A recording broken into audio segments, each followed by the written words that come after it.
Carol Spinney is the one you should really ask about it because it was his idea that Gordon and Susan should adopt a baby. Roscoe and his real life wife were having a child. And so Carol said, well, why don't they write in an adoption and you can use your baby? So the first Miles is actually Roscoe's son. And it was very funny because I was so glad that the baby couldn't talk, because one day they called me Mommy, and he went like this. I said, I'm glad he's not talking, because that would be a cut. He looked at me like, he went, that ain't Mommy. That's some other lady.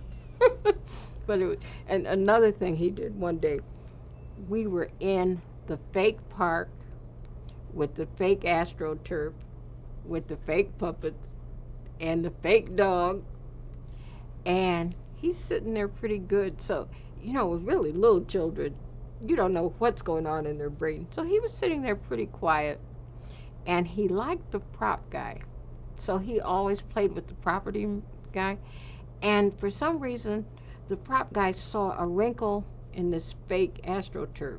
So he came out, and he's crawling on the floor to stay out of the shot, and he yanks the AstroTurf to get the wrinkle out.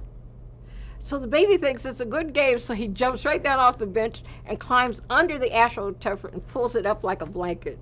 Cut. And he used to always try to reach for the puppets and take their noses off. So a lot of the early shots, you see the puppets do it like this, trying to keep the babies like trying to get their nose. It was really funny having tried to tape with a real little kid. We're like, how do you think about getting a puppet child? Because real little children, you have to wait for them to wake up, and then you have to hope they're in a good mood. And we sat around one day waiting for him to go to sleep. They needed a shot of him sleeping in the crib. Everybody's, he's bouncing around, too much sugar. So it was fun working with a real baby, though.